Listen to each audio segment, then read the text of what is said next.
Hello everyone, I am Khushan from GGS IPU ACM student chapter. मैं एक executive हूँ ACM GGS IPU में।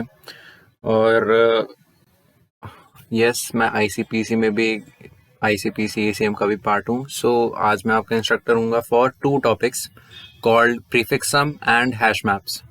तो प्रीफिक्स सम और हैश मैप्स में देखो, बेसिकली ऐसा है कि प्रीफिक्स सम थोड़ा कैलकुलेशन है भी, आपको काफ़ी ज़्यादा अरिथमेटिक प्रोग्रेशन की और फिबोनाची सीरीज याद आएगी इसमें।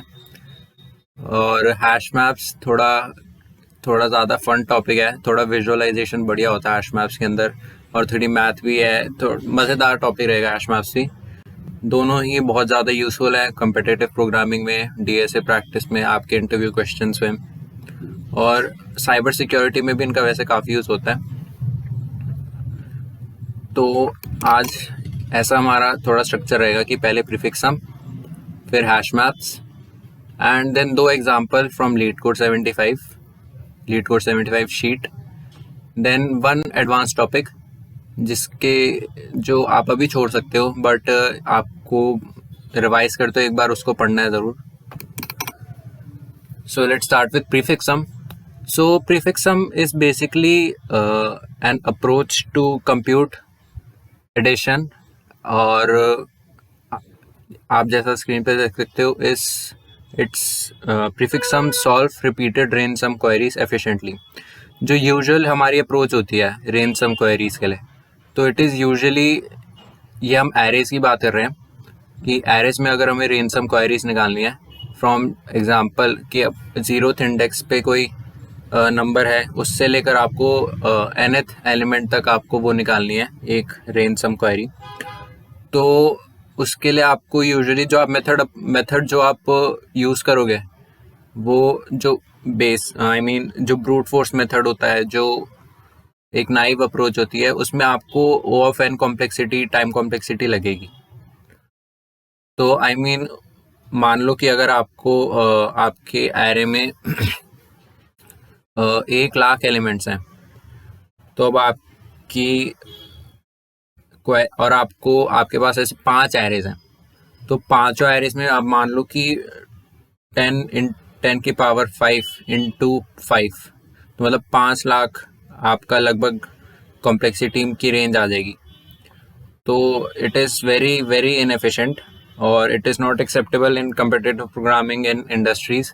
तो इसलिए डेवलप हुई प्रीफिक्स सम की अप्रोच। तो it computes the cumulative array. मतलब क्या बना इन वर्ड्स का, कि मतलब आप पहले से एक एरे बना के रखते हो जो ऐसी होगी, जिसमें हमारे सामने है एक ओरिजिनल एरे। अभी हम 5 एलिमेंट से कर रहे हैं, 10 to 5 एलिमेंट, 10 की पावर 5 नहीं ले रहे, और उसके लिए हमने बनाई है एक प्रीफिक्स सम एरे। तो प्रीफिक्स सम एरे का आप स्ट्रक्चर अगर देख सकते हो तो देख के समझ आ जाएगा क्या है ये, कि सबसे पहला जो एलिमेंट है वो कॉपी किया हुआ है 0th इंडेक्स एलिमेंट ऑफ ए। फिर जो अगला एलिमेंट है, अब वो मान लो ए ऑफ 0 प्लस ए ऑफ 1, ये बन गया पी ऑफ 1। तो और फिर जो अगला एलिमेंट आएगा जो पी ऑफ 2 है, तो वो बन जाएगा A of 0 plus A of 1 plus A of 2 is equal to P of 2। फिर अगला एलिमेंट, तो ऐसे होता रहेगा। अब इसका एक फॉर्मूला, जो एक सिंपलर फॉर्मूला जो बनाए, आप देख सकते हो एपी, जैसा मैंने बोला था बहुत एपी से सिमिलर है। तो जो सम ये होगा कि P of R minus P of L minus 1, और जो डेफिनेशन आप ये देख सकते हो जैसा मैंने बोला था, a of 0 plus A of 1 and so on.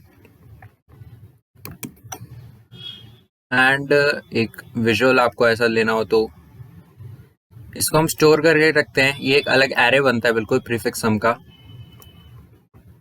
इसकी इम्प्लीमेंटेशन में आपको ज़्यादा दिक्कत नहीं होगी, अगर आपको C++ पता है तो आप ये समझ जाओगे, नहीं तो मैं एक सूडो कोड की तरह भी इसको एक्सप्लेन कर देता हूँ। वेल, इट इज़ गुड कि अगर आप खुद भी इसको अप्लाई करके देखो अपने VS कोड पर, या जिस भी कंपाइलर जिस भी IDE पर चलाओगे आप। तो हमने सबसे पहले अपना प्रीफिक्स देखो, इसके अंदर इस वेक्टर के अंदर हमने अपना प्रीफिक्स का जो 0th एलिमेंट है वो उसके 0th एलिमेंट पे सेट किया हुआ है। जैसा यहाँ पे 2 था तो हमने 2 पे सेट किया अपना प्रीफिक्स का 0 भी। फिर उसके बाद एक फॉर लूप ओपन किया है। For loop goes from i to n, जहाँ तक भी हमको निकालना है सम, उस जहाँ तक का भी मतलब जो ओरिजिनल एरे है हमारी, उस तक हमें वो एरे इज कॉल्ड ARR। वो मैंने मेंशन नहीं किया यहाँ पे, बट आई विल वो मैं बता देता हूँ। और फिर हम n एलिमेंट्स तक का सम निकाल के प्रीफिक्स के nth एलिमेंट में डालेंगे। तो हमें 1 से लेकर n तक जाना है। और तो ये उसका फॉर्मूला जैसा हमने स्टार्टिंग में मेंशन किया था कि prefix of i is equal to prefix of i-1 plus ARR of i। तो व्हाट डज इट मीन कि जो प्रीफिक्स एलिमेंट जो होगा, जो प्रीफिक्स सम एलिमेंट होगा at some position, let's say 3, prefix element at position 3, it is equal to prefix sum element at position 2 plus array का जो position 3 है उसका, इन दोनों का सम। तो position 2 of prefix plus position 3 of array. आप इसका लॉजिक समझ सकते हो कि अगर हम इसको एक्सपैंड करेंगे तो ये भी array of 2 plus array of 1 आ जाएगा, और फिर एरे ऑफ 3 यहाँ पे मेंशन्ड है, तो array of 1 plus array of 2 plus array of 3, तो ये टोटल पूरे का सम ही बन जाता है और ये प्रीफिक्स ऑफ 3 में स्टोर हो जाता है। और ये लूप का जो क्या है कि ये लूप प्रीफिक्स जो ये प्रीफिक्स एरे है, तो ये लूप 0 से स्टार्ट होगा, 1 फिर 0 में स्टोर करेगा यहाँ का सम, फिर 5 में स्टोर करेगा ये सम, फिर 4 में जहाँ पे 4 है यहाँ पे ये स्टोर करेगा जो 2, 3 और -1 का सम, फिर जहाँ पर 8 है वहाँ पे स्टोर करेगा 2, 3, -1 और 4 का सम। तो ऐसे चलते हुए ये स्टोर करता है लूप। और ये इसकी रेंज सम है। रेंज सम बेसिकली ये है कि आपको कहाँ से लेकर कहाँ तक का सम निकालना है। तो बेसिकली बस यहाँ पर आपको, जैसे यहाँ पे 1 है तो आप इसकी जगह क्या कहते हैं, आप इसकी जगह जो स्टार्टिंग इंडेक्स है वो डाल दोगे, और n है इसकी जगह आप n जो बेसिकली हमारा पिछले एरे का साइज था, तो उसकी जगह आप ये डाल दोगे जो जहाँ जिस इंडेक्स तक आपको सम निकालना है नए वाले एरे का। जैसे इसका एग्जांपल लूँ तो अब मेरे को रेंज सम 1 से 3 तक का ही चाहिए, जबकि प्रीफिक्स एरे पूरा बनता है, बट हमें रेंज सम 1 से 3 तक का ही चाहिए कि हमें 3, -1 और 4 का सम चाहिए, इंडेक्स 1 से इंडेक्स 3 तक का। तो रेंज सम आपको ये सम दे देता है 3, -1 और 4 का।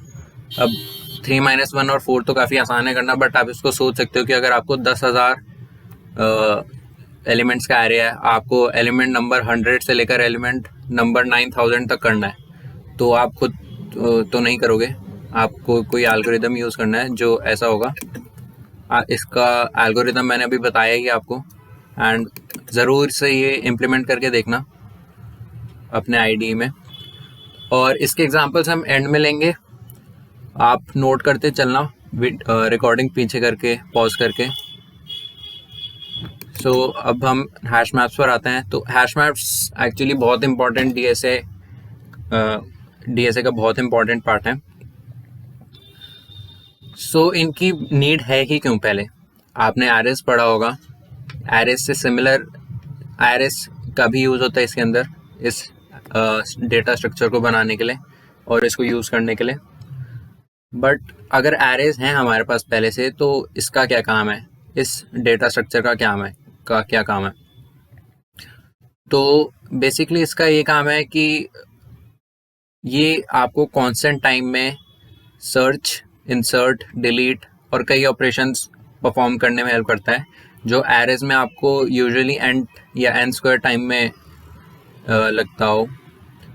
ट्रीज में भी ओवरफ्लॉग टाइम कॉम्प्लेक्सिटी में आपको इंसर्शन, डिलीशन, सर्च मिलता है, but hash maps gives it in constant time complexity.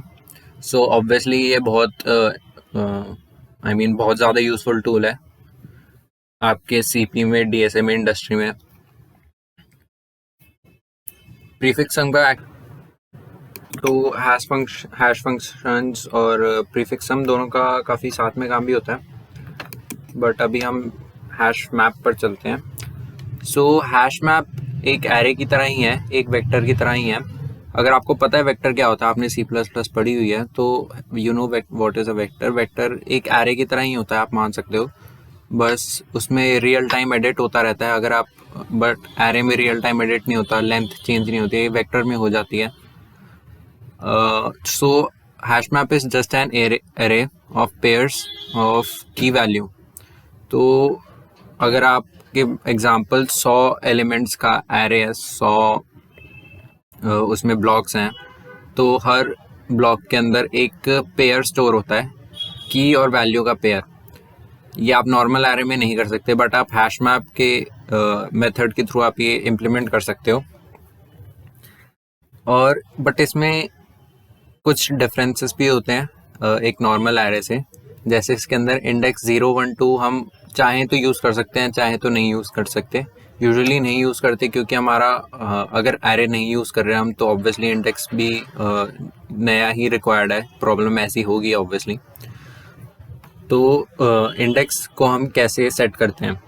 Index basically इस तरीके से सेट होता है, where index is equal to hash function key of key, hash function of key modulus size of the array. अब इसका मतलब भी समझा देता हूँ मैं, मतलब समझ नहीं आया होगा। तो हैश फंक्शन बेसिकली फंक्शन है जो आपको एक इंटीजर वैल्यू देता है, रिटर्न करता है। तो अब इसके अंदर एक के क्या है, जो के है इसके अंदर, के बेसिकली वो की है। वो मान लो अगर एक फ़ोन डायरेक्टरी है, तो फ़ोन डायरेक्टरी में अगर आपको नाम डालना है किसी का की तरह, कि आपको किसी का नाम ढूंढना है, किसी का फ़ोन निकालना है, तो आप किसी का नाम ढूंढोगे। तो नाम ढूंढने के लिए जो तो आप फ़ोन निकालने के लिए आप नाम ढूंढोगे, और नाम जो है वो उसको की कहेंगे फिर। तो इसके अंदर फंक्शन के अंदर आप कोई नाम डालते हो, मान लो, वैसे नंबर भी हो सकता है, बट अभी एग्जाम्पल के लिए नाम डालते हैं। तो वो जो नेम की स्ट्रिंग है, वो ये स्ट्रिंग लेता है।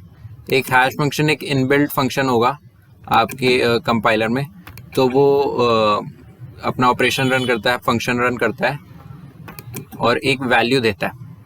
तो फॉर एग्जांपल हमने नाम लिया एलिस, एलिस का फ़ोन नंबर ढूंढना होगा मान लो, और उसको हमने डाला इस हैश फंक्शन में, हैश एलिस, और वो एक रिटर्न में एक कोई नंबर देता है। ये उसका फ़ोन नंबर नहीं है, बट ये कोई रैंडम नंबर, रैंडम भी नहीं है, कोई फंक्शन लगा है, हैश फंक्शन जो इनबिल्ट था। उसकी वर्किंग्स आपको अभी नहीं बताऊंगा मैं, आप बाद में पता कर लेना खुद से, तो ईजी ही होता है।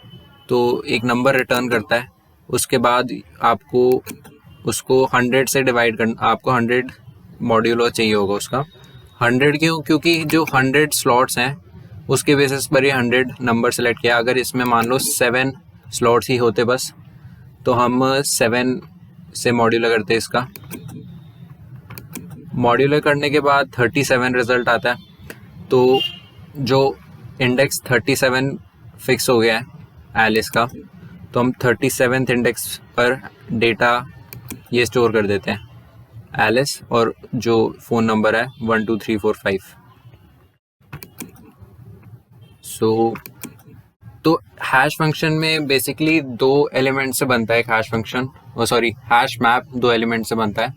पहला एलिमेंट होता है हैश फंक्शन, दूसरा एलिमेंट होता है बकेट एरे।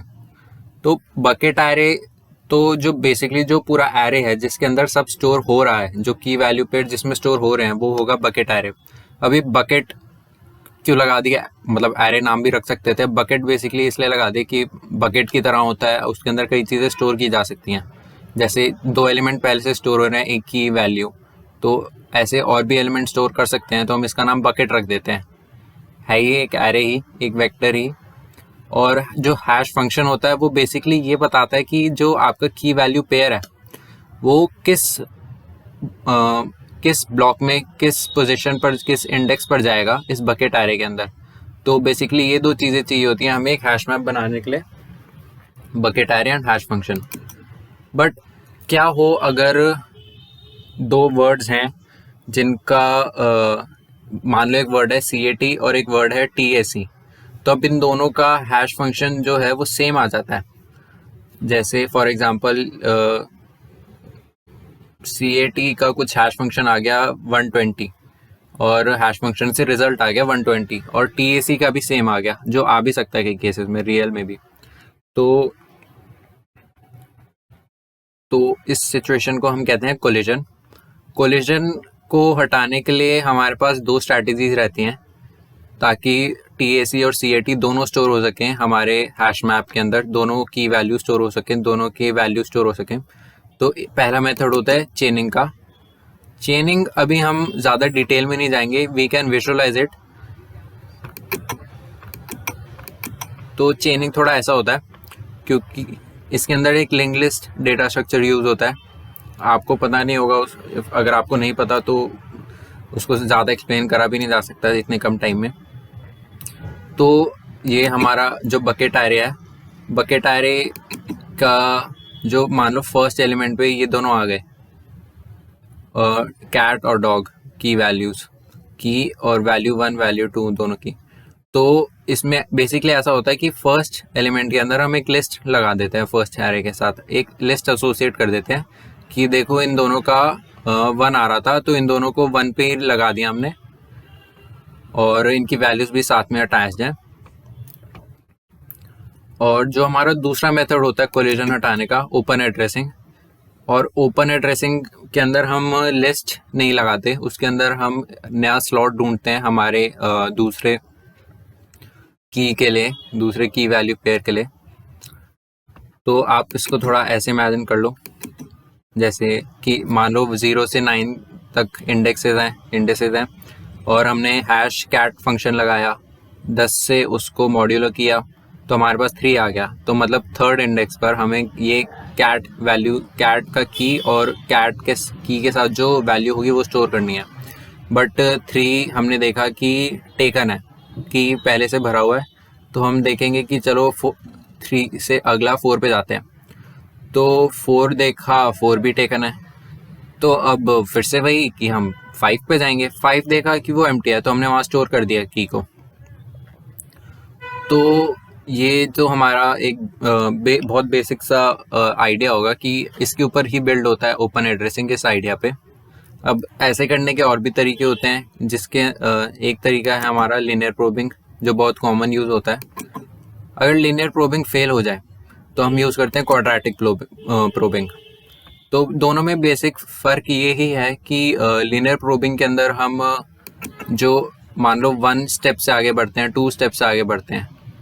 मान लो कि अगर नंबर 3rd इंडेक्स फिल है तो नंबर 3rd इंडेक्स को हम स्किप करके फिर मान लो 5 पे जाएंगे। 5 देखा फील्ड है तो 5 से भी 2 आगे 7 पे जाएंगे, या फिर ऐसा कर लो कि 3 फील्ड है तो 1 आगे जाएंगे 4 देखेंगे, 4 फील्ड है तो 1 आगे जाएंगे 5 देखेंगे। बट क्वाड्रेटिक प्रोबिंग में डिफरेंस ये है कि हम स्क्वायर्स ऐड करते हैं, कि 3rd फील्ड है, अगर 3rd इंडेक्स फील्ड है तो हम 1 स्क्वायर ऐड करेंगे उसमें, तो 1 स्क्वायर 1, तो 4 पे जाके देखेंगे। बट 4 भी अगर हमने देखा कि ऑक्यूपाइड है तो हम 4 में फिर 1 स्क्वायर नहीं ऐड करेंगे, या हम उसमें 2 स्क्वायर ऐड करेंगे। तो 2 स्क्वायर ऐड करके देगा, 2 स्क्वायर ऐड करके हम जाएंगे 4 आगे 8 पे। तो 8th इंडेक्स पर मान लो ये भी ऑक्यूपाइड हुआ, तो ऑब्वियसली ये तो फिर ये थोड़ा वापस घूम के आता है। इसमें हम ऐड करते हैं 1 स्क्वायर हो गया, 2 स्क्वायर होगा, 3 स्क्वायर ऐड करेंगे 9, तो 8th 9th फिर ख़त्म हो जाता है। तो ये वापस घूम के फिर 0 से स्टार्ट होगा, फिर 9 10 1 2 3 4 5 6 7 8 9, तो ये 7th पर आ जाएगा। और 7th मान लो अगर एम्प्टी होगा तो ये 7 में स्टोर हो जाएगा, वरना 7th भी अगर खाली नहीं हुआ तो ये 16 ऐड करेगा, फिर ये 25 ऐसे चलता रहेगा जब तक सारा कवर्ड नहीं हो जाता। तो अगर इसको फॉर्मली आप देखना है तो आप इसको ऐसे देख सकते हो, पॉज करके एक बार। और ये इसकी इम्प्लीमेंटेशन भी नीचे दी हुई है, काफ़ी सिंपल है। एक बेसिक सा फॉर लूप है, उसके अंदर इंडेक्स, जो हम इंडेक्स से आगे बढ़ते रहते हैं, इंडेक्स बढ़ता रहता है। और ये हमारा और ये हमारा क्वाड्रेटिक प्रोबिंग का है। जैसे इसमें मेंशन्ड है कि अगर बकेट एरे का ब्लॉक टेकन है, वो बकेट टेकन है, तो we will jump by 1 square और 2 स्क्वायर और 3 square, and instead of trying for next slot like we do in linear, it tries bigger and bigger jumps. So the index is calculated on by this definition. Hash की function हम implement करते हैं, उसमें I add करते हैं, तो आई अब आपको इंडेक्स लगे i, but it is not actually an index. I is basically the number of attempts जो आप कर चुके हो पहले से। For example for the first index आपने पहला अटेम्प्ट किया तो 0 था, तो आप ऑब्वियसली उसको 0 ही मान लो। कि आपने थर्ड इंडेक्स पर जाके देखा कि third index is taken, so you go to the next index. So next index के लिए आप आई स्क्वायर यानी 1 स्क्वायर डाल के देखोगे, और so it goes to 4, and if you see that 4 is taken, then you'll increment I by 1 and add its square, so it becomes 4 plus 2 squared, so it goes to 8 you see is taken, and then you will add 3 squared, not 2 squared, so you'll add 3 squared 9। अगर वो array तब तक खत्म हो जाएगा 9 में, 9 पर ही खत्म हो रहा है, तो आप घूम के वो 9 स्टेप्स पूरे करोगे। वरना अगर एरे चलता है उसके बाद भी तो आप 8 से फिर 9 और ऐड करोगे, then it will go to 17। so ये आप एक टेबल देख लो, it is pretty easy to understand, and ये हमारे क्वाड्रेटिक प्रोबिंग की डेफिनेशन की इम्प्लीमेंटेशन है। इसमें भी सिंपल उसी की तरह है, इसमें भी आई इंक्रीज होता जा रहा है।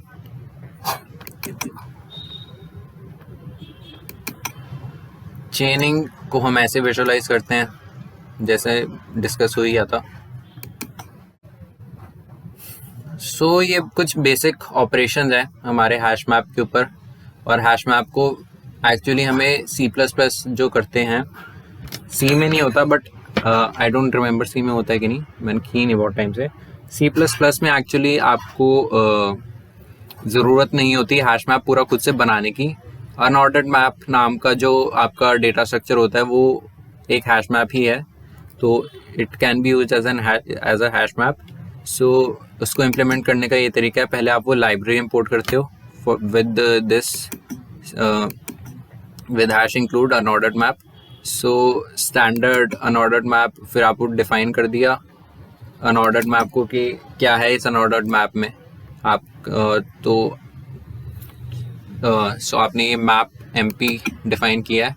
अब इस MP के अंदर आपका 5th इंडेक्स है, आपने उसमें 20 डालना है, तो आप ये ऐसे कर दोगे 20 इंसर्ट, और ये की वैल्यू पेयर आपको डालना है तो आप ये कर दोगे। आपको कोई कुछ की इरेज करनी है, की वैल्यू इरेज करनी है, तो आप ऐसे फंक्शन डाल दोगे। अब जो इम्पॉर्टेंट पार्ट है इसके अंदर वो है ये इटरेशन। तो आइट्रेशन में बेसिकली आप एक पॉइंटर, अगर आपको पता है पॉइंटर क्या होता है, आई थिंक आपने एरे पढ़ा है तो पॉइंटर पता होगा, तो एक पॉइंटर डिफाइन करते हो P नाम का, तो ये P एसोसिएट करते हो आप मैप MP से। तो अब P डॉट फर्स्ट बेसिकली उसकी पहली की वैल्यू और मतलब इटरेट करेगा, और उसकी सेकंड, सो दैट्स, और ये इटरेट करता रहता है from zero to the end of the iteration. Now an important thing to remember is कि C++ STL मतलब जो स्टैंडर्ड लाइब्रेरी है, स्टैंडर्ड टेम्पलेट लाइब्रेरी C++ में, तो उसके अंदर अनऑर्डर्ड मैप जो होता है वो ओपन एड्रेसिंग यूज़ नहीं करता, वो चेनिंग यूज़ करता है। तो बट हमने अभी चेनिंग डिटेल में नहीं पढ़ी है। सो कुछ लाइब्रेरीज गूगल की हैं, जैसे लिखा हुआ है dense hash map, they use open addressing, so you can try dense hash map if you want to try open addressing। But एक इम्पॉर्टेंट इसको ज़रूर याद रख लेना,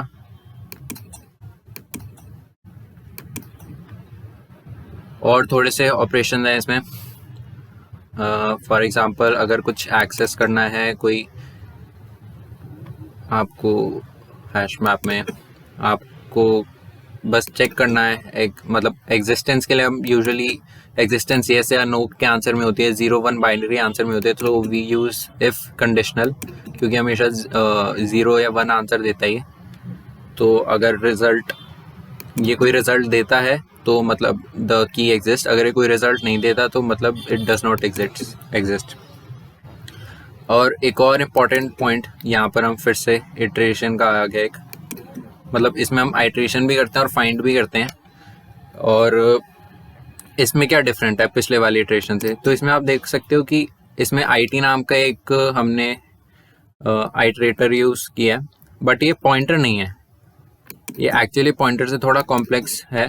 ये पॉइंटर नहीं है, पॉइंटर जो था उसके अंदर हम यूजुअली एंड यूज़ करते हैं। आप ये फ़र्क पता कर सकते हो, जैसे P यहाँ पर एक पॉइंटर है, इसमें एंड यूज़ किया, एम्परसैंड कहते हैं उस एंड सिंबल को, तो बट इसके अंदर यूज़ नहीं किया। सो it is not a pointer, it is an iterator, just an iterator you can say, but इसका काम भी वैसा ही है। इम्प्लीमेंटेशन थोड़ी सी डिफरेंट है, आप कोड में देख सकते हो कैसे इम्प्लीमेंटेशन है दोनों की, ये थोड़ी याद करने की चीज़ है। तो अगर ये आइट्रेटर मान लो एंड तक पहुंच जाता है बिना रुके, तो it means the sorry I am missing out on something, क्या, हाँ, सो ये फ्रीक नाम के मैप में we have to find this apple. So if IT not equal to freak.end, cout it.second, मैं PDF में अपडेट कर दूंगा, कुछ दिक्कत लग रही है मेरे को, सॉरी। सो अगर आपको साइज पता करना है हैश मैप का तो दिस इज द फंक्शन, जैसे एरे में यूज होता है। अगर आपको क्लियर करना है वो पूरा हैश मैप तो दिस इज द फंक्शन। अब एक C++ में दो टाइप के 1 सेकेंड, तो C++ में बेसिकली दो टाइप के मैप होते हैं, अनऑर्डर्ड और अनऑर्डर्ड मैप और सिंपल मैप, ऑर्डर्ड मैप भी बोल सकते हो आप उसको, बट ये चीज़ें दोनों डिफरेंट हैं, इनकी इम्प्लीमेंटेशन सिमिलर ही है बट ये हैं डिफरेंट, इनके टाइम कॉम्प्लेक्सिटीज डिफरेंट होती हैं, इनके यूजेस डिफरेंट होते हैं। सो यू कैन सी कि मैप की जो इम्प्लीमेंटेशन होती है, जो बिहाइंड द कर्टन जो इम्प्लीमेंट हो रहा होता है आपके कंपाइलर में, it is stored like a tree, a sorted tree. On the other hand the unordered map is unordered, वो अपना हैश मैप अनऑर्डर्ड होता है, बट और जो टाइम कॉम्प्लेक्सिटी यूजुअली इसके ऑपरेशन में देखते हैं हम O ऑफ लॉग एन होता है, so it is not as efficient, but unordered map की एवरेज कॉम्प्लेक्सिटी जो इज O ऑफ 1 कॉन्स्टेंट, मेरे को अभी उसका सिंबल याद नहीं आ रहा, थीटा था या क्या था, sorry. Memory it requires less memory, unordered map requires higher, and let's see this example. तो the frequency count before this, yes, before हम थोड़ा एंड तक पहुंच रहे हैं, but before this do remember this, मैंने आपको शायद एक गलती से लूप बता दिया था, but it is not a loop, it is called recursion. recursion basically आप ये देखो कि एक एग्जाम्पल है, ये एक फंक्शन है, फंक्शन के अंदर हमें दो वेरिएबल डालने हैं L और R। तो अब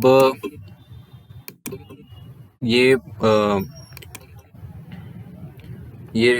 आप ट्राई करो इमेजिन करने की, खुद से एक बार पेपर पे लिख कर देखो, यू विल हैव फन।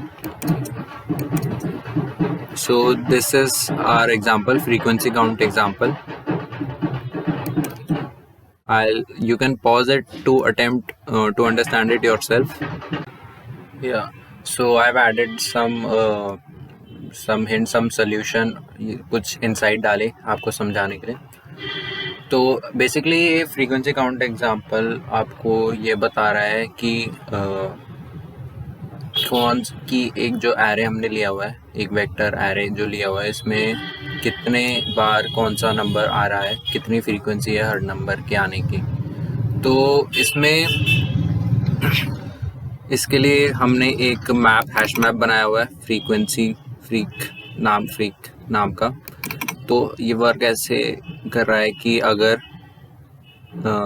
एक x हमने वेरिएबल लिया, वेरिएबल ये इटरेट कर रहा है एरे में, जो हमने इटरेशन अभी पढ़ा तो एरे में भी इटरेशन हो रहा है। तो ये x जब एरे की वैल्यूज उठाता है, मतलब पहले मान लो 1 वैल्यू उठाई, तो ऑटोमेटिकली ये इंसर्ट कर देता है वैल्यू 1 अपने हैश मैप के एक की में। अगर वो 1 की मतलब वो की पहले से नहीं है फ्रीक्वेंसी में, फॉर एग्जांपल पहले स्टेप में इसके पास कोई की नहीं है, तो ये इसको पहली की आती है 1 नाम की, तो 1 नाम की इसके पास नहीं है, और ये अपने तो ये इंसर्ट कर लेता है एक की जिसका नाम होगा 1, जैसे मेंशन्ड है। और हाँ, यहाँ पे भी मैंने एक्सप्लेनेशन सेम चीज़ लिखी हुई है। और ये एक बेसिकली ये इटरेटर है p नाम का, पॉइंटर p इटरेट कर रहा है ये, और ये p डॉट फर्स्ट प्रिंट करता है। p डॉट फर्स्ट मतलब जो की है, p डॉट सेकेंड मतलब जो वैल्यू होती है, और ये हमारा आउटपुट आएगा इसको रन करने के बाद।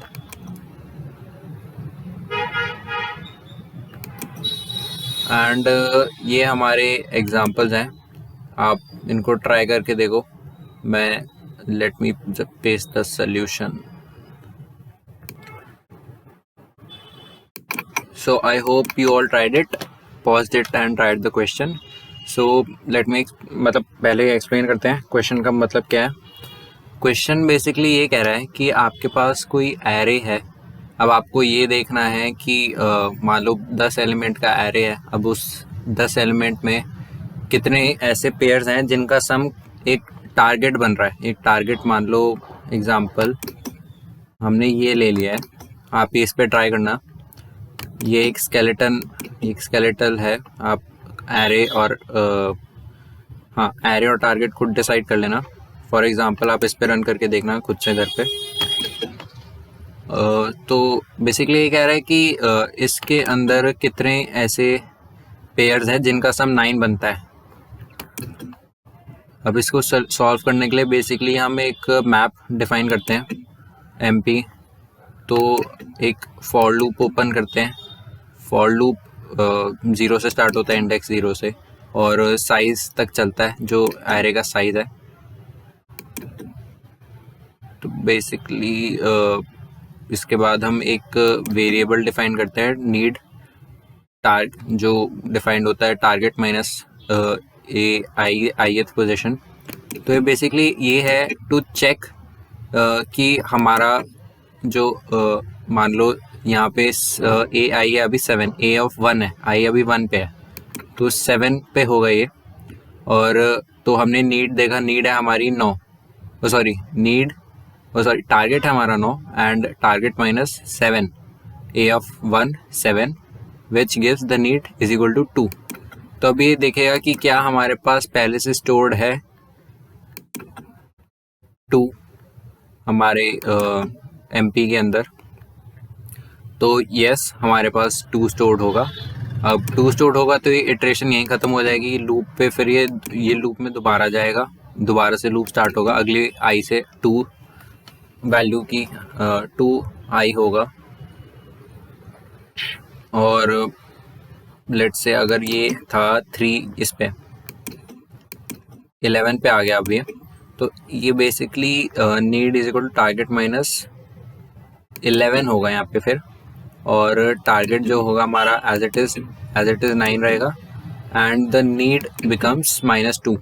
सो -2 minus 11 gives us, sorry I am going a little wrong, जो हमारा टारगेट आ जाएगा it will come out to be 18। Sorry, I am so sorry, I don't target is our 9, our target is 9, ai is 11 and a of I is then the need comes out to be -2। the need, मैं सही बोल रहा था पहले, sorry.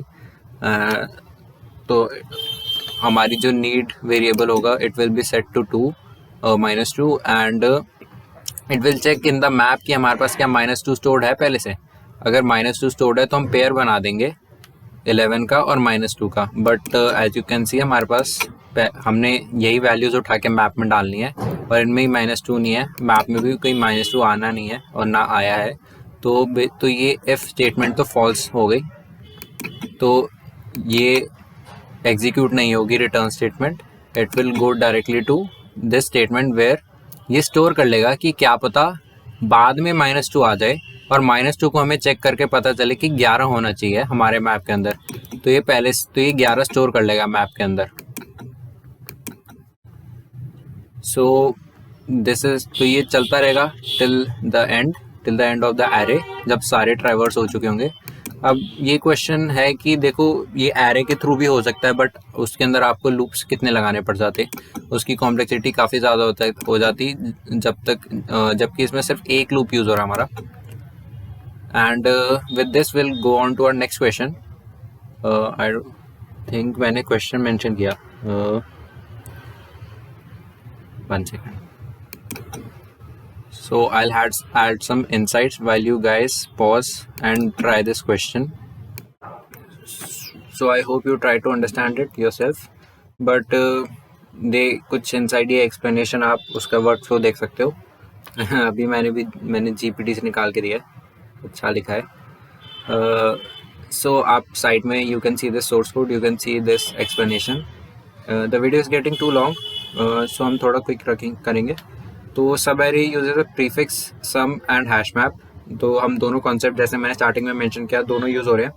तो to some to के इन ओ n time, तो linear time में समिंग हम चेक कर रहे हैं सब एरेज का अगर मतलब नहीं पता तो मान लो कि कोई एरे है 1 2 3 4 5 6, तो 1 2 3 4 5 6 इस एरे में ऐसे कितने कॉम्बिनेशन बन सकते हैं, कितने ऐसे और छोटे एरेज निकल सकते हैं अलग अलग एलिमेंट्स कंबाइन करके कि कोई सम बन जाए के अब कुछ भी हो सकता है, वो आपकी मर्जी, आप जो सेट करना चाहो के मान लो 7 सेट करना हमें 7, तो 1 2 3 4 5 6 में ऐसे कितने छोटे एरेज और बन सकते हैं डिफरेंट साइजेस के,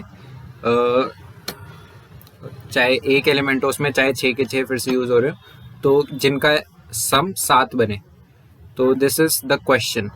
और ओ एन टाइम कॉम्प्लेक्सिटी मतलब लीनियर टाइम कॉम्प्लेक्सिटी में, तो it maintains a running sum as it iterates through the array. एक सम मेंटेन्ड होता है जो इसको देखो हम पहले ये सम 0 से स्टार्ट होता है।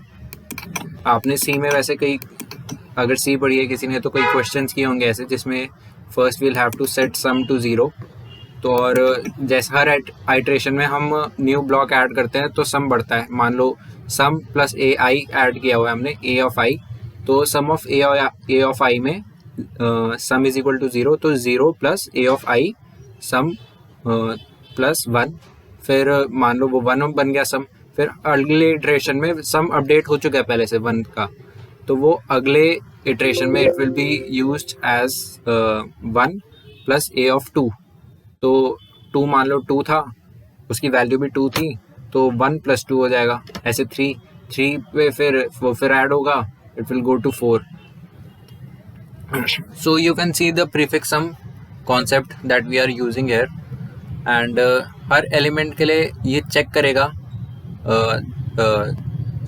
या जो statement for every element it checks कि हमारे पास जो कि द सम के exist in the hash map. जो हैश मैप जो हमने डिफाइन किया है प्रीफिक्स काउंट नाम का, क्या इसके अंदर हैश मैप ये एग्जिस्ट, इस हैश मैप में के सम एग्जिस्ट कर रहा है कि नहीं। And as each prior occurrence of sum के forms a valid subarray ending at the current index. It then increments the frequency of the current sum in the map. A base case prefix count 0 is equal to 1 handles subarray starting from index 0. This efficiently captures all valid subarrays without recomputing sums. Let's be quick. And this is the topic जो मैंने advance topic and में starting में आपको बताया था कि ये topic you can leave it for now, but you will have to revise it, learn it while revising, और important है। ये तब बताता है कि हमें कब अपनी ओपन एड्रेसिंग यूज़ करनी चाहिए, open addressing collision handling. And make sure to revise it. Make sure when the PDF is shared, you revise the PDF again and again. और या एंड आई नो थोड़ा अजीब सा रहा होगा मेरी वीडियो सेशन की. The PDF was good, session की वीडियो थोड़ी अजीब रही होगी because it is my first time actually lecture ले रहा हूँ और स्क्रीन रिकॉर्ड करते हुए. सो कुछ प्रॉब्लम्स आते रहते हैं मेरे भी. मैं देखा कि यार कुछ चीज़ें तो ऐड करना ही भूल गया PDF में. So yeah thank you. And आपके कॉन्टेस्ट भी होंगे, कॉन्टेस्ट में पक्का पार्ट लेना. It is the best way to increase your ranking, increase your I mean practice, आपका एक्सपीरियंस. इट बिल्ड्स क्या कहते हैं, मसल मेमोरी बोलते हैं दैट. वो मसल मेमोरी बनती है to help you in solving further questions in less and less time. तो आपकी टाइम कॉम्प्लेक्सिटी कैसे कम होगी? आपकी टाइम कॉम्प्लेक्सिटी ज़्यादा से ज़्यादा क्वेश्चंस करके होगी. तो हमारे कॉन्टेस्ट में पार्ट लेना और PDF को ज़रूर रिवाइज करना. मैं थोड़ा अपडेट करके PDF को डाल दूँगा, एक कुछ गलती भी थी बीच में. And thank you for coming and sorry for any flaws in the video.